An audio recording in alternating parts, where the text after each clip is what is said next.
Welcome to Out of My Mouth, the program where raw thoughts meet unfiltered conversations. Join us as we dive into the depths of human experience, where we share stories, perspectives, and insights that just might challenge the status quo.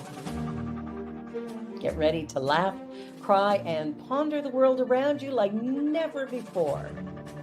This is Out of My Mouth.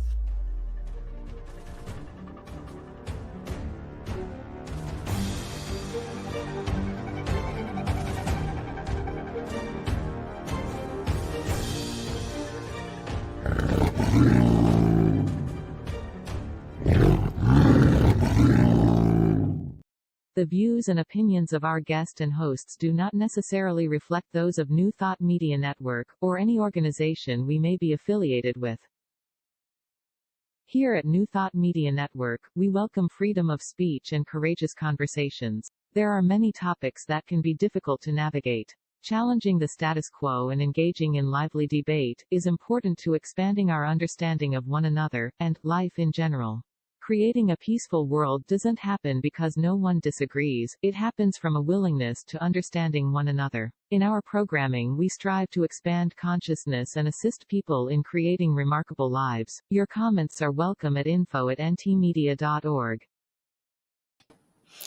Good afternoon and welcome to Out of My Mouth. I'm Barbara Jean. And I'm Cheryl Rogers. And let us begin with our land acknowledgement. As we gather today, we acknowledge that we're standing on the historical land of the Wendat peoples, and more recently that of the Mississaugas and the Haudenosaunee nations. It is now home to many diverse First Nations, Métis, and Inuit people from across Turtle Island. May we walk alongside our Indigenous family, recognizing our shared stewardship of the earth. Let us carry forward the spirit of unity, understanding, and resilience that we've been reminded of through our reflections. Let us hold in our hearts the intention to learn, to support, and to advocate for justice and sovereignty for us all. In doing so, we acknowledge our interconnectedness and the strength that comes from standing together in truth, respect, and love. May this intention guide us in our actions and thoughts, inspiring us to contribute to a world where the dignity and rights of all are honored. Let us be mindful of the role we play in this ongoing journey towards healing and unity.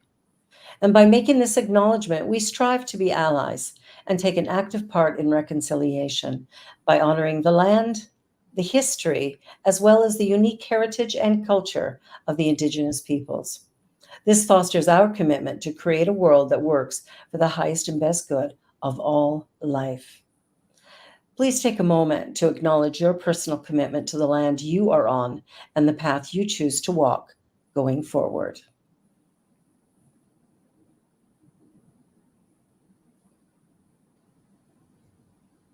Miigwech. Miigwech. And now it is my pleasure and my privilege to introduce our guest speaker, Reverend Jenn Shepherd. And Reverend Jenn is a dedicated spiritual leader with a rich background in history, religious studies, and education. Her professional journey includes over decades of teaching 7th and 8th grade history and science, which has shaped her approach to ministry and teaching spiritually. Jenn is also the co-founder of Bolts of Love, a program that fosters inclusion and healing by bridging the gap between traditional church communities and those who identify as spiritual but not religious. There is so much more about Jenn that you can find on her website, and Deja will post that here for you. I do want to let you know that she is also holds a certification in Qigong healing, grief education, integral ministry, and is recognized as a spiritual healer. She actively participates in teaching spirituality, self-development, healing, and mediumship at Unity of Edinburgh.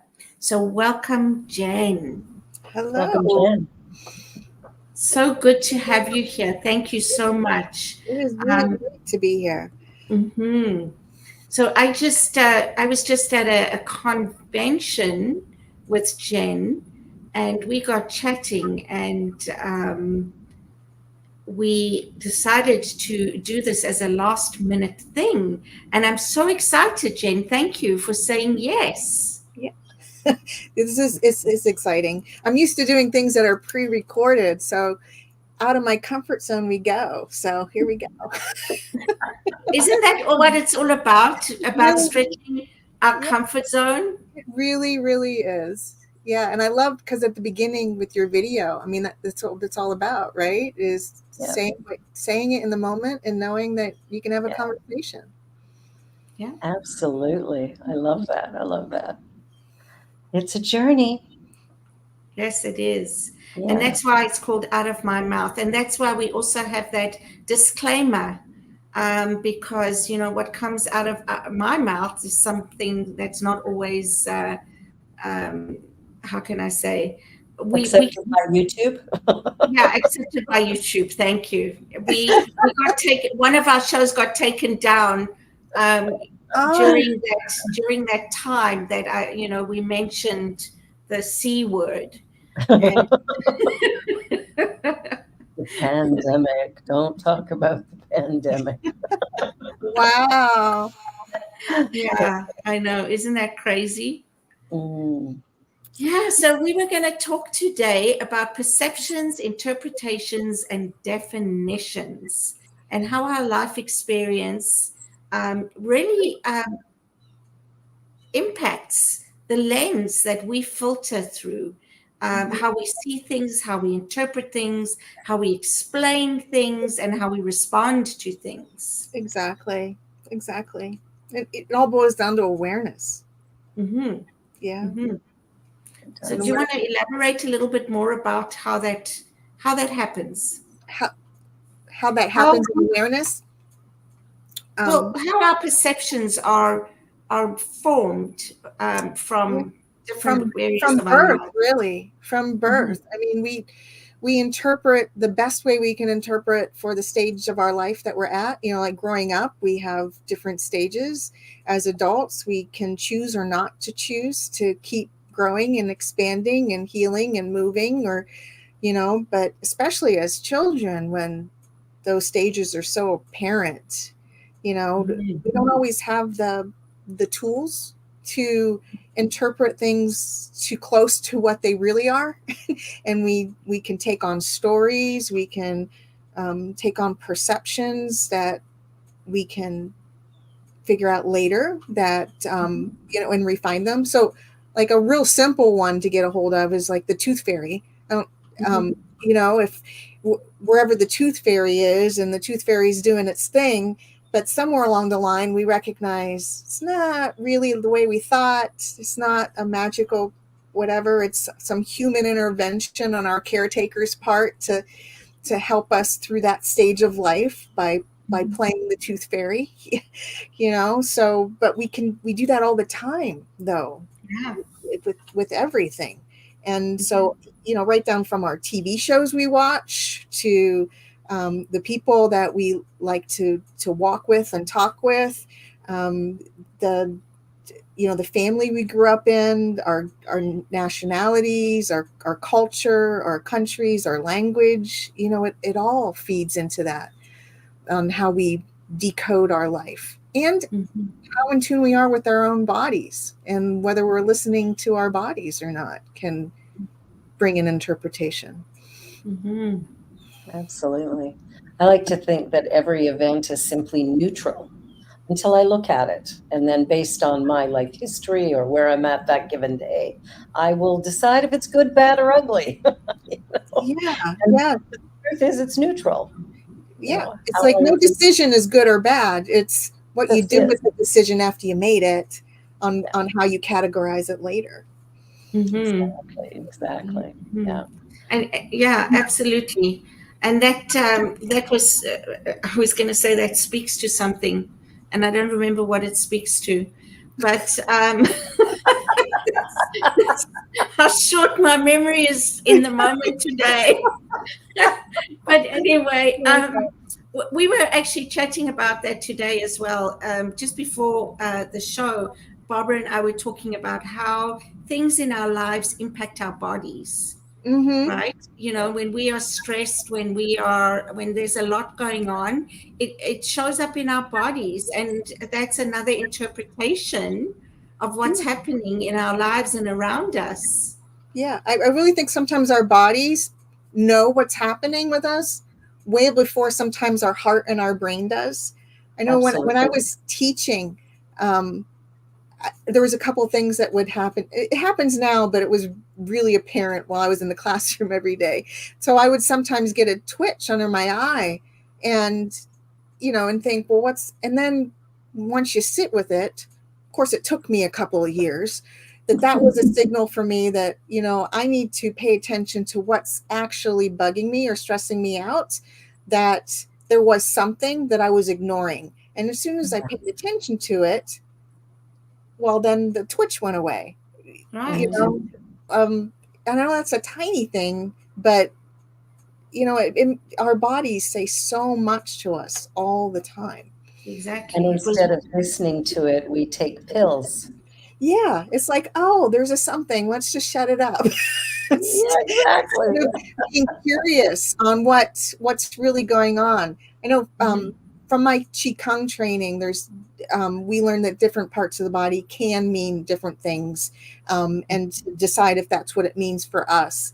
And there was a time about 5-6 years ago, I needed to make some financial decisions, and I procrastinate on financial decisions. It's one of those things I just don't want to head on. And while I'm sitting there with it, I had my toothache. My mouth just started hurting and hurting and hurting. And again, I almost went for the pill bottle. I was like, well, what's that about? And then I was like, oh, wait, you have had all this training. Why don't you use it? And that part of my mouth in the Qigong training was like being afraid to make decisions. And I'm like, huh, yeah. So as soon as I made the decision, it went away. It didn't matter what the decision, it's just that I took the time to make the decision and say, this is how I'm going to proceed. And then almost immediately that pain just disappeared. It's so, and I all of us have a level of that.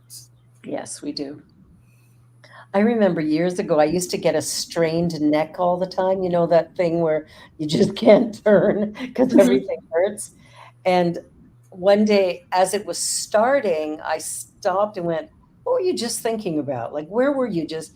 And I got what it was, and it went away instantly. And I've never had it since. Like, the minute I could feel, oh, yeah, that's starting to go, I go, okay, where were you? And immediately check that thought. And it's amazing. It was gone instantly. And it used to be quite a chronic problem. But now, never. Wow.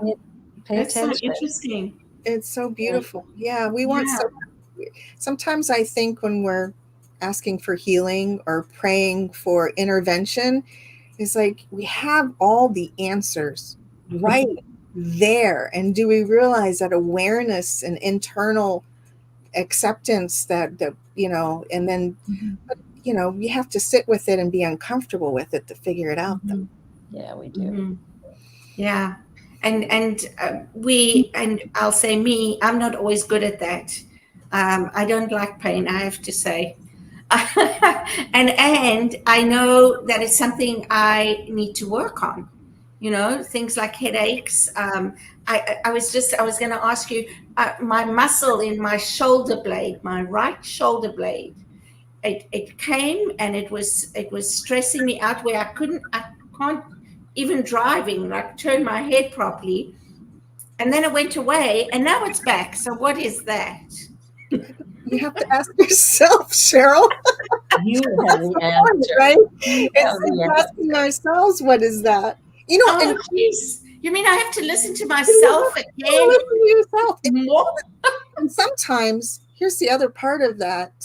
We can't always say, well, it's some emotional thing I'm not paying attention to, because it could legitimately be some kind of physical thing we need to pay attention to. So I know for me, that turned into watching my electrolytes and my hydration, because my body was doing some funky things, especially around my lower back area. And it was a physical thing that I wasn't taking care of for myself. Right.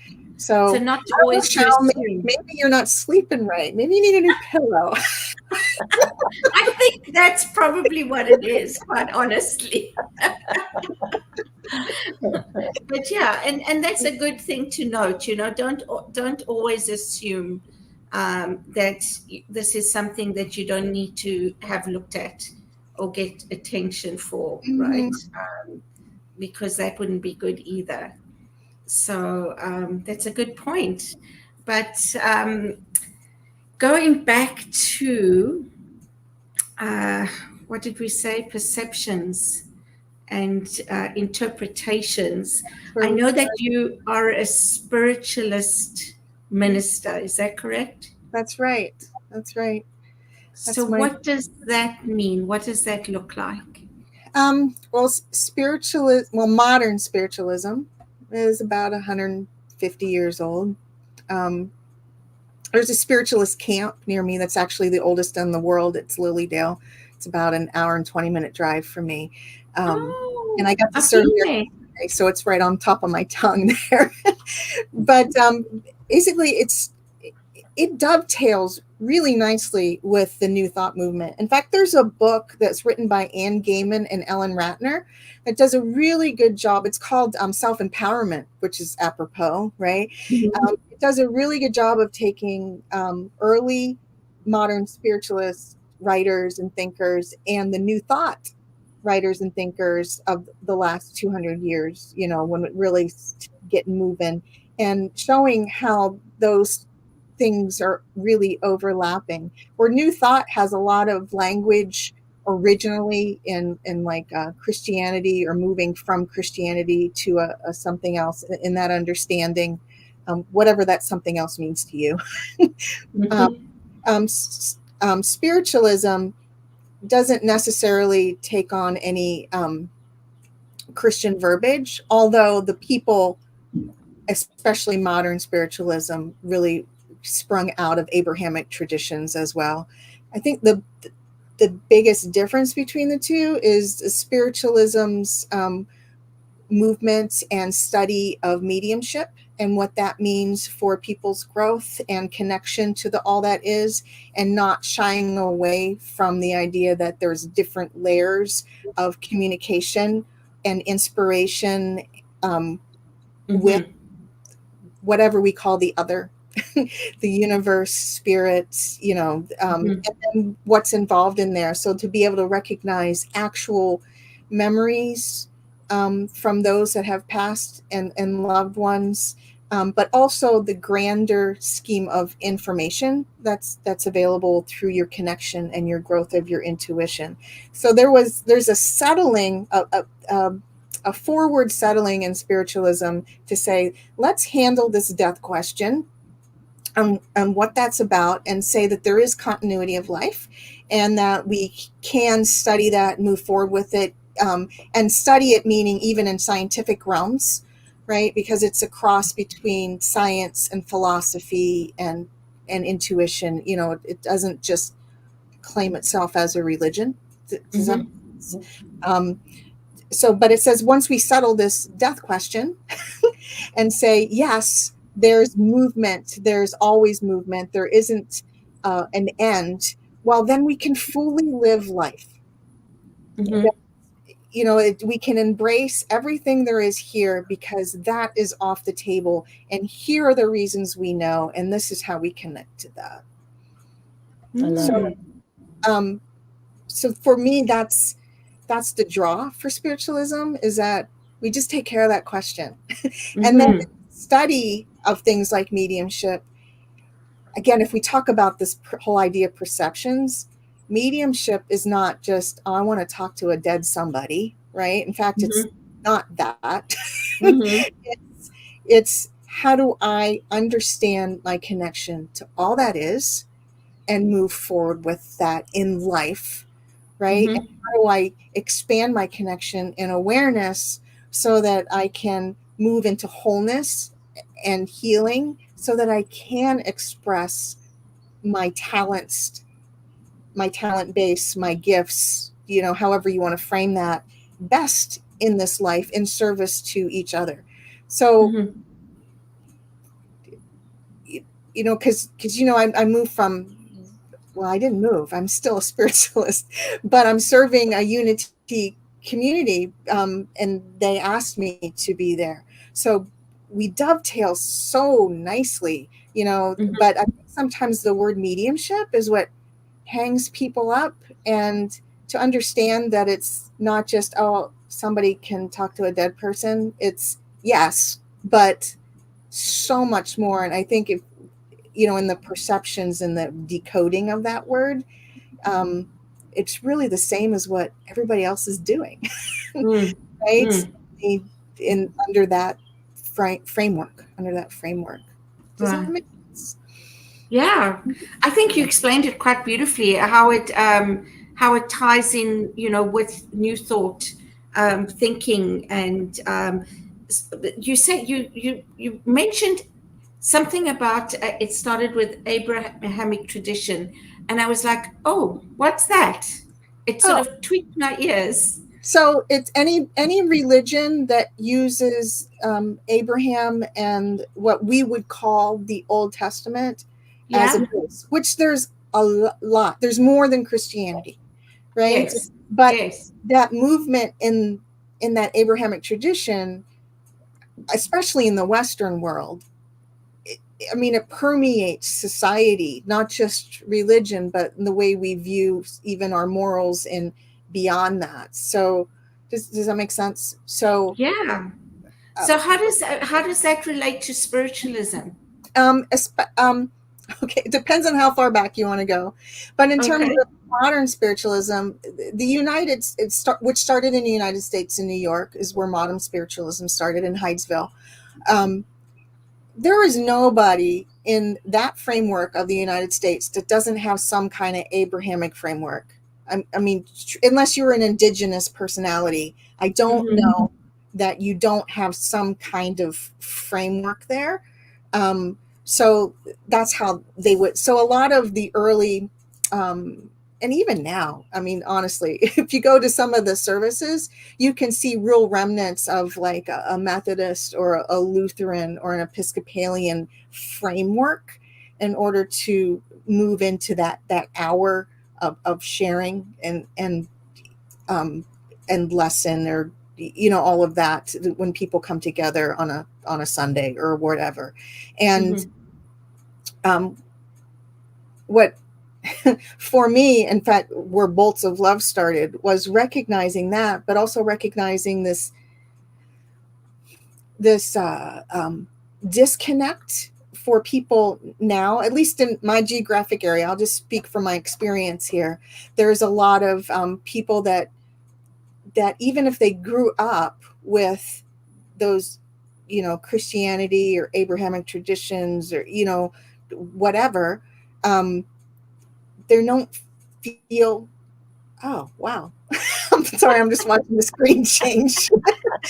um, they don't, a lot of them have recognized that framework so much in a dogmatic setting that even the loveliness of the message of love and neighbor and stuff gets lost because of however they grew up in or their experience has been, um, in whatever label of that they came from. So they're calling themselves um, spiritual, but they don't want to be religious in any fashion. So we were able to meet people in places like a meeting room of a Whole Foods co-op, that Mhm. doesn't have any setting of of religion or church, and have these beautiful conversations about how they see the universe, how they're connecting to love, what is their experience of divine, how are they moving into healing, and what support do they need, and all of those things that for a lot of reasons, I think, to deal with trauma or in their lives, they don't feel like they can come into a setting like a traditional labeled setting, or even a non-traditional labeled setting. Even the spiritualists have little centers, and some of them look like churches. And where I'm serving at Unity, it's a beautiful, beautiful 130, 40-year-old building with stained glass and everything. But it looks like a very old church because that's what it was. And even though the language is totally different, to meet people outside of that setting and say this is a safe setting, even though the building looks like this, has been part of the conversation and the perception and the movement. Yeah, I've noticed often that, one of the least expensive places to rent from are churches. And yet holding my service in a church would prevent my members from attending. It just changes the message somehow. It really, It's the perception. It is. And it's, it's, again, I think it goes back to the awareness for everyone and what is it really? Because of the look of that, I am so uncomfortable because of the look, because this is the setting I sat in and got told you're not good enough, or I'm unworthy, or you have to do this in order to gain favor with divine. There's all of those layers for some people. Yeah. And there has been a lot of injury done, when you look at our Indigenous peoples and some of the things that have happened. I don't know a lot about the US, but I know in Canada with the residential schools that were run by Anglican and Catholic churches and, condoned by the government. If somebody's been in that setting, they have been harmed, and that has carried forward. And so the idea of walking into a church would be a stressor. And even I found sometimes using Reverend, having those three little initials at the front of my name also creates a barrier to some people. So I'm finding that I'm using it less. Yes, I've learned it. I've been a minister for 25 years, but so what? Exactly. I find the same thing. I'm right there with you. Yeah. It's just finding a way to be with people that creates the possibility for them to feel included, welcomed, seen. It's the reason why I put my pronouns with it, because I want people to know that, yes, I'm going to honor your pronouns. If you tell me it's they, them, I'm going to be respectful of that. So I think, it's little things we do that can make such a big difference. But while we're here, let's go for a brief little commercial break, and then we're going to come back and we're going to dive a little bit deeper into these perception interpretations and definitions with Jenn Shepherd, who is our wonderful guest today. You're watching Out of My Mouth, and we'll be right back. Don't go away. People of African Descent New Thought Group proudly presents Celebrating Our Soul, Consciously Creating Change at Unity Village, Thursday, August 1st through Sunday, August 4th. Some of our greatest keynote speakers, some of our finest musicians and vocalists, some of our amazing and experienced panelists, and some of our fabulous masterclass presenters will be there for you at Celebrating Our Soul, Consciously Creating Change at Unity Village this summer. Regular registration ends June 30th, so don't delay. Register today at padntg.com. Sponsorship opportunities are available at padntg.com.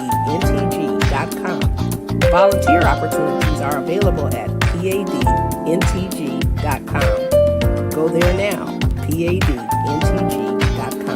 See you there.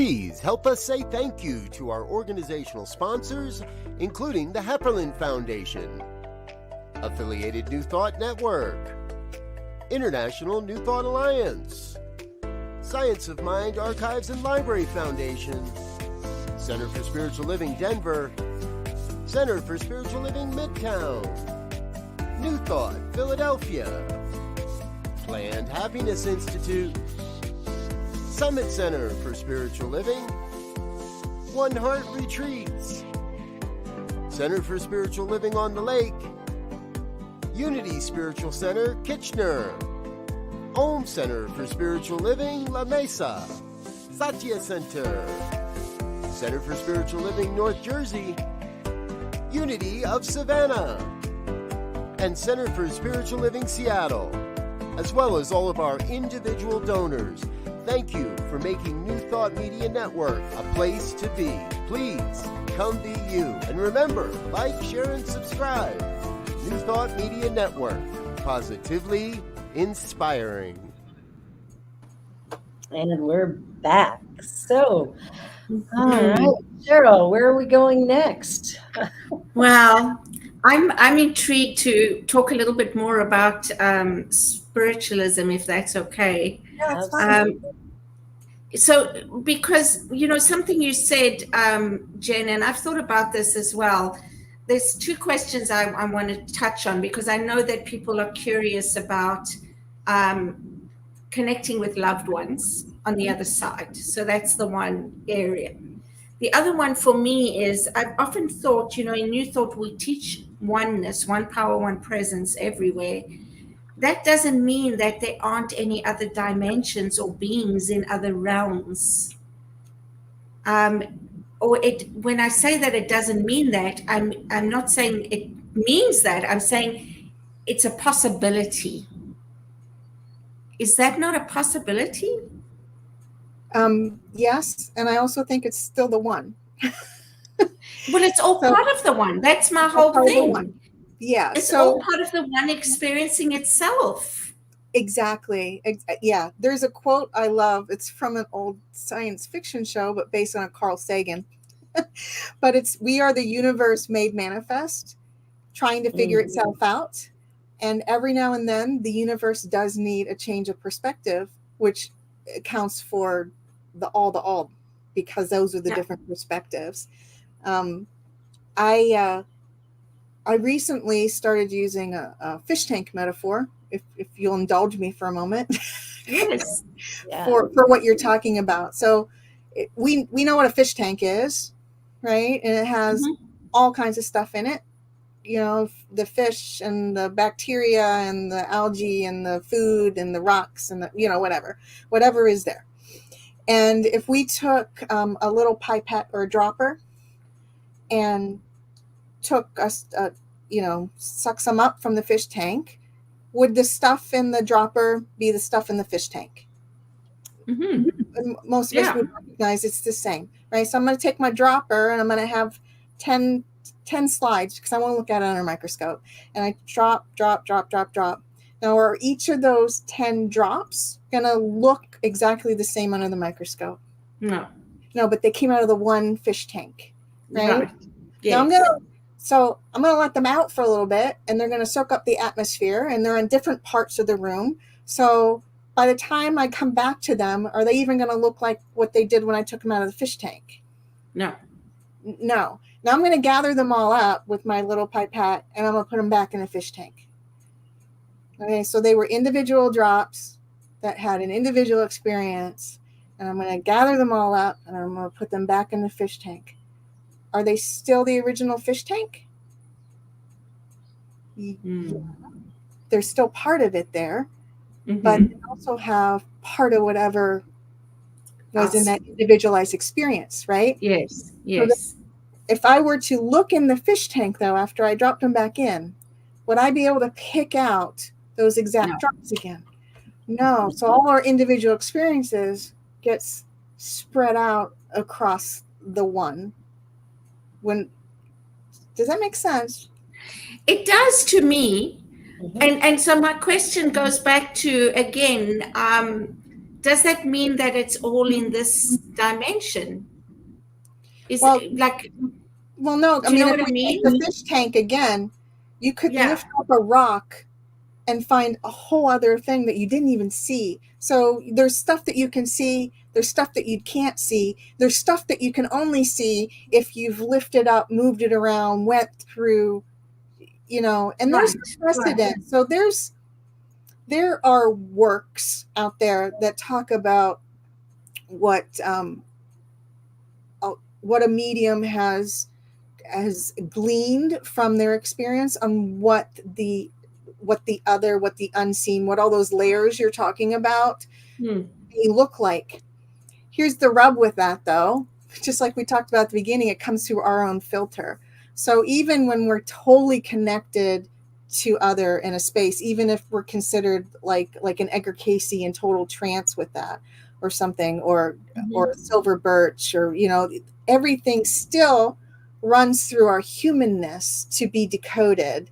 So when we talk about it, it's in human terms, and not just in human terms, it's in our perspective of our drops, human terms. So, Yes. yes, there can be, I mean, look at the picture behind me. I mean, there's like, Mhm. yes, I totally buy into that. But what exactly that looks like, I don't know We that any can't of know. us can actually articulate, because Yes. we're still on a ledge someplace, and not back in the we're like Yes. we're part of the fish tank and not all at the same time. Yeah. Yeah. That, yeah, and that actually made sense to me, believe it or not. And I really like that. There were two things that I got from you that is a new perspective from me. And the one is that even though we go back, we are part of the one, there's changes that are happening within that one, right? Because when the drops go back, it's taking back the experience. So there's an expansion of the one from everything that we are experiencing, Right. is how I interpret it. I would, And yep. Mm-hmm. yeah, and then the other thing is, I absolutely agree with you, because I've often said, whatever it is, it's incomprehensible to the human mind, whatever it is, right? And then at the end of the day, it can be absolutely nothing, and we can be wrong. Yeah, which is why we get to keep changing our minds. Exactly. Barbara, do you have some wisdom to share there? Well, I think the way we think about life and the way we interpret events really is a personal thing. We sometimes get caught up because we think it should be universal. Like, I think this way, so why don't you think this way? I think it's one of the big challenges when people get married, is that they don't actually explore all the ways in which two human beings will coexist in this one environment, in this one experience called marriage. And so there can be different ideas. And I remember teaching a course to a young couple, both professionals, had a great life. They lived in a beautiful townhouse condo. Life was awesome. They were getting married and they wanted to have a marriage course. And I'm like, absolutely, let's do it. And when it came time to talk about finances, that's where the trip came, because in that moment they split everything. They had a house account, or a collective pot, and then they had their own income. They did their own thing. And so I asked them if they were going to have children, and they said yeah. And I said, so who's going to stay home with the kids? Well, she is. And how is that going to affect her income? And what's going to be different? They'd never thought of that. Mm-hmm. Your plan had been, we'll just keep it all, the way it is, and we'll each throw equal amount into the pot, and all is well.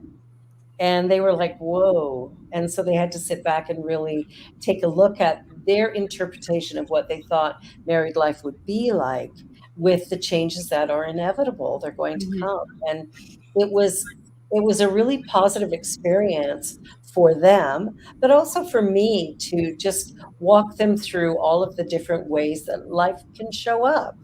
Um, It just is what it is, and how we show up really matters. But they had to take a look at it from a new vantage point, and that's what perceptions are all about. Is I see it from my vantage point, but Jen's going to see it from a different direction, and Cheryl from a completely different one again. So who's right? Mm. Well, And of course. Yeah, and then if we move to integral theory for just a tiny piece, Yeah. then you also start to try to integrate. The more you understand that, what does it look like? So it's not just standing in somebody else's shoes, No. right? It's also standing in their shoes and noticing what they perceive about you, not just how they're perceiving it. It's how they perceive about what you're perceiving it, right? Because even though you're perceiving something one way and somebody else is perceiving it that way, that somebody else can think you're perceiving it something totally different than what you have in mind. And then Yes. and then you go one step further and you put the lens back here and you say, okay, can I see what all of them are perceiving and start to see how they are perceiving each other? So it gets complicated, but if we do that, then that's more what I feel like where the divine is sitting, is like, oh, I'm sitting over here. The universe in that oneness can take all the perceptions, but also look at how that perception is seeing that perception or that person, and how they are thinking about what they think they're thinking about, and it gets really complicated. Yeah. But really, that's when we Because they're perceiving what they're perceiving. Right. But when we can get to that point and standing even outside the circle to do that, then that's when we're closest to our oneness, I think. And then when we can start to really bring about that wholeness. Yeah. Absolutely. Well, I think what you're talking about is expanding awareness. Mm-hmm. That's really what you're doing, is expanding one's awareness, not being judgmental, but certainly looking at things from the outside in and interpreting it in some way. Right? Yeah, that can get very complicated. When I think, I was sharing yesterday, when I think of oneness, I think of an individual, our unique individual experiences that we are having as part of that one, not separate from. I think of a spider web. And looking at the spider web and how all those webs cross each other and, are so sort of intricate. I can't say it. I can't say it. What is it, Barbara? Interconnectedness. Is that intricately. Right? Intricately? I don't know. How intricately they are connected, right? Yes. Yes. Okay.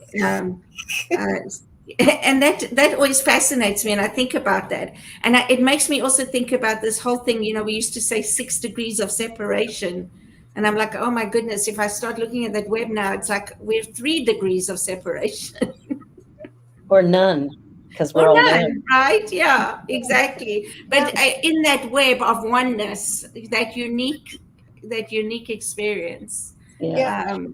And sometimes Jackie, the degree of separation is just how we're defining a word. Yeah. Exactly.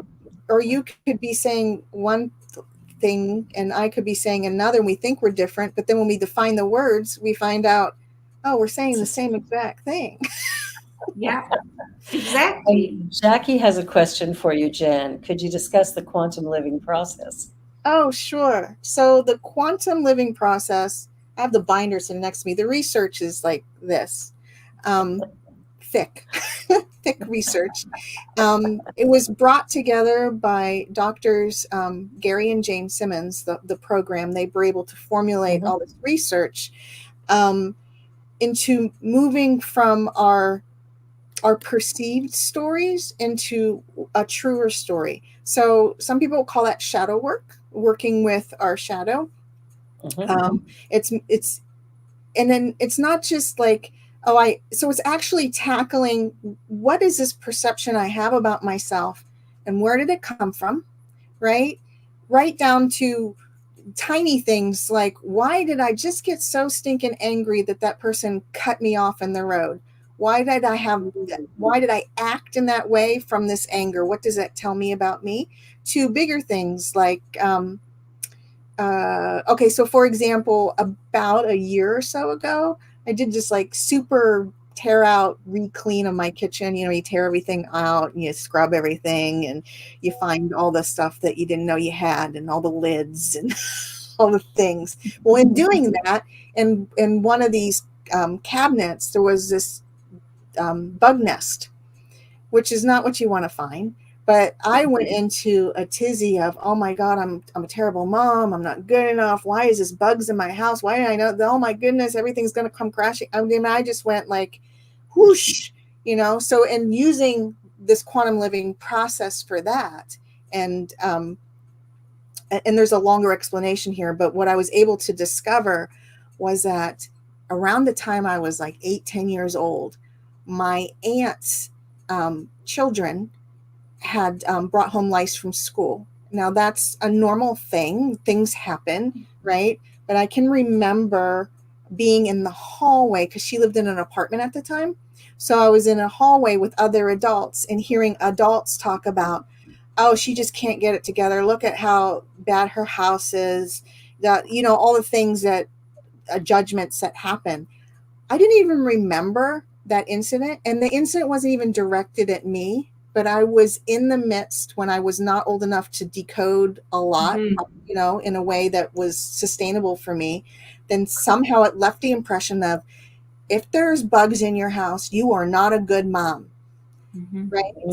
So I was like, oh, it came from all the way back there and it didn't even have anything to do with me, but I took on that message. Yeah. So, and then the other part is, how do we settle that with ourselves? So there's a process of not just recognizing it, but doing something physically so that our bodies understand that we are safe, that there's nothing against us, that we are worthy, all the things that we tell ourselves in an incident that we're not. So that night, after I sat down with my reaction to everything, my kids and I turned the TV on and had a picnic on the living room floor for dinner, watching the TV, which is like all the things you think, oh, that's such a terrible, but we did it because I'm not a terrible mom and we can do things like that. And who cares that I found bugs in the kitchen? You just have to clean them up and get rid of them, This is just, so I know, does that help at all to understand but it works with, so what it's done for me personally is now when I have a strong reaction, I'm able to first allow it, to understand that I'm allowed to have the emotion. And second, to make a choice faster on my choice on that emotion than moving into a fright mode or a freeze mode or a defense mode or any of those things that we do. Even if it's like, oh, I know I need 24 hours to process before I make a decision, I allow myself that now without any like shame involved that I couldn't like come up with it on the spot or anything. But it's a 6-week process. The first 3 weeks is breaking apart the science and everything of the system. And then the last 3 weeks is actually working the system bit by bit and getting feedback and debriefing about what you've done during that week to work it for yourself. Beautiful. Yeah, that's great. And then you live it, right? You take it into your everyday experience so that you are looking at those things and being, again, more aware and of having choices and things like that about how we react to things and how things are impacting us. Right, exactly. Because you don't fix everything in the 6 weeks, but but the process stays, so I can use the process when, again, if I have whatever emotion it is, sometimes in our culture, we're like, well, well, you can't be too happy or too sad. Mhm. You can't have this or that, or, whatever it is, or this emotion is really bad and you can't express it. But to know that you're allowed to feel it. In fact, it's healthy to feel it. So because again, it's awareness on what's going on with you and how you're decoding your life. And then how do I want to act on that? Or do I even need to act on that? And it's really neat skills, and it's based on brain science. I said there's a lot of cool research there. It's taken a lot of this stuff that we've known forever and taken a lot of the work. I just lost his name. How terrible is that? Some of our early psychologists. Wow, it'll come to me after, and it's crazy that I lost it because everybody knows his name. But all of that work that we know about our brain and our psychology, and putting it into an actual workable context. Wow, that's awesome. Yeah, so many different ways of looking at things. William James. Jackie Compton says William James, question mark? No, that's not the one I was thinking, but I mean, he does have relevance in it. It'll come to me. That's okay.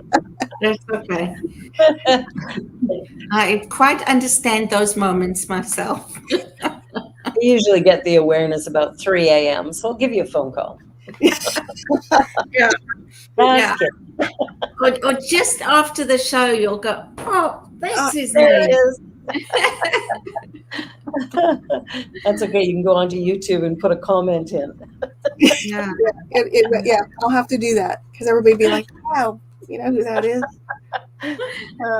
Whenever I have that moment, I always think, could have had a V8. Silly commercial. I don't know. Does people under 30 know what that means? I think everybody's over that. So, but you're right. They wouldn't know. They wouldn't know for sure. Oh my gosh, that would be a whole nother topic. I remember telling my kids one day that, I'll give you 2 bits for this or that. And they're going, what is 2 bits? Like, it's a quarter. I don't understand. Why would you call it 2 bits? So it's like I'm going, oh my goodness, we're in different worlds here. I was like, okay, let's go on to Wikipedia and let's find out what 2 bits is. Oh, that's funny. Oh my gosh. But again, it's about perceptions, interpretations, and definitions. It's like, what does any of this mean? And what meaning do I put to it? And am I willing to begin to, and they could have said, what's a quarter? Thanks, Jackie. They probably did. The 25-cent piece. You're the best. Carl Jung. Yes, whoever wrote Carl Jung in there is correct. That's the okay. There you go. Fabulous. Yeah, it's that journey of life and just how we interpret things. And I think arriving at a world that actually works well for all humanity or all life requires that we have a willingness to sit in discomfort, but to listen to other opinions, ideas, and thoughts. And instead of naming them bad or ridiculous or why would you think that, but going, oh, that's fascinating. Let me sit with that, or let me see what that means for me, or can I attribute any understanding I have that would, sort of work in that same field. And one of the big ones that I find these days is religion. Because I'm a minister, people assume I'm religious. And I'm about as far from it as you can get, but deeply spiritual, right? And so what is the meaning behind that? The different spirituality and religion. Yeah. So before we end, I just want to share one thing that for me really has helped me in my life when I'm having difficult times, right? Is what's real and what's not real. And what's real is real for me, but it doesn't mean it's real for somebody else, because no 2 people experience the same thing the same way.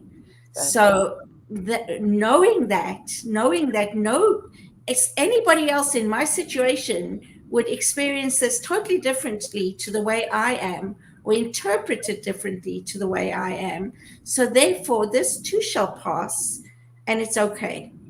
Because it's not really real. And we're down to our last 4.5 minutes. And so, Jenn, what is one thing you would like people to take away from this conversation today? One little tidbit that you think would be helpful. Maybe to not be afraid to explore, not to be to allow the discomfort in exploring.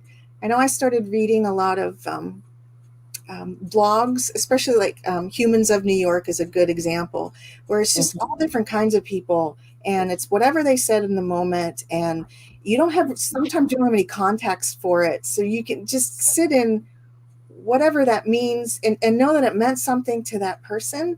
But maybe it brings you joy, maybe it's like, what the heck is that, maybe but are we willing to explore humanity, and be curious about humanity in all its forms? Because that's really, it's that curiosity, I think, and that's really going to move us forward. I agree. What about you, Cheryl? What would be a final thought for you? I totally agree with Jenn. Before she even said curious, that word came to me. Be open and curious. And that's exactly what you're saying, Jenn. And I like, explore. I love that. Explore, like not just to be open, but make an effort to with that curiosity, to explore different things in different areas, and different topics, and about what makes us human, what makes us think the way we do. Vibrations, how do vibrations affect us? Sound, how does sound affect us? All those kind of things. I think that to me is what fascinates me, and what makes my life worth living, is exploring those areas. So I invite people to do the same. How about you, Barbara Jean? It's interesting because I like the idea of imagination being used in a creative, positive way. And I think oftentimes we as people use our imagination to worry, to fret, to be upset, to judge, to criticize, to do whatever. We'll use our imagination in a way that sort of takes us down a ditch. Whereas if we used it from that place of curiosity, like, wow, imagine what we could create if all three of us, with all our different perceptions, interpretations, definitions, if we come together and share something, what might that look like? So we have the potential to use this incredible faculty of imagination and then combine it with the faculty of wisdom. And all of a sudden we can begin to create space for all of us. I may not understand the way you do things. I might not even like the way you do it. But could I sit in that and go, show me how you do it. Let's talk. Let's just create space for each other. That would be my final thought. Let's create space for each other. Beautiful. Yeah. Thank you, Jenn. Thank you so much. You are awesome. This was really, really good. Cheryl, thank you so much. And dear Mark, we missed you immensely today, but we look forward to seeing you next time. And for everybody watching, you're watching Out of My Mouth on the New Thought Media Network. Be sure to like, share, and subscribe, because there's always something interesting coming out of our mouths. Bye, everybody. Have a great week. Bye. Thanks, Barbara. Bye. Bye.